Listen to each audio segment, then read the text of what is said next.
ঠিক কতজন গুলিবিদ্ধ হয়েছিলেন মাধববাড়িতে তা নিয়েই প্রশ্ন উঠতে শুরু করেছে, কারণ রাজ্য প্রশাসনের এক একটি অংশ থেকে এক এক রকম তথ্য দেয়া হচ্ছে। মাধববাড়িতে গত মঙ্গলবার গুলি চালিয়েছিল নিরাপত্তা কর্মীরা। নাগরিকত্ব আইনের সংশোধনীর বিরুদ্ধে আন্দোলন করছিল উপজাতি ভিত্তিক বিভিন্ন সংগঠন। তারা রাস্তা অবরোধ করেছিল। জাতীয় সড়ক অবরোধ মুক্ত করতে গিয়ে গুলি ছোড়ে নিরাপত্তা কর্মীরা। তাদের গুলিতে বেশ কয়েকজন আহত হয়, কিন্তু ঠিক কতজনের গায়ে গুলি লেগেছে তা নিয়ে প্রশ্ন দেখা দিয়েছে।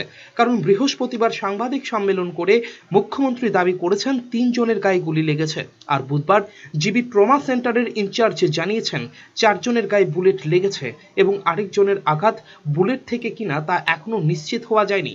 ঘটনার দুদিন পরেও কতজন বুলেটের আঘাতপ্রাপ্ত হয়েছেন তার সঠিক হিসাব কেউ দিতে পারছেন না। সেখানে পাথরবাজি এবং লাস্টে যখন আগুন লাগানো শুরু হলো তখন পুলিশকে শূন্যে গুলি করতে হয়েছে এবং তাতে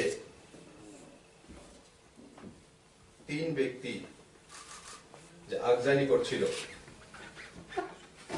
তাদের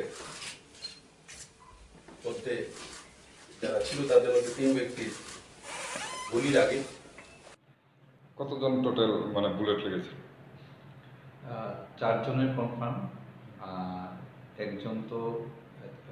একজনের এটা ফরেন্সিক গিয়ে নিয়ে আমরা বলতে পারবো আর কি। ব্যুরো রিপোর্ট, চ্যানেল ৩ রাত।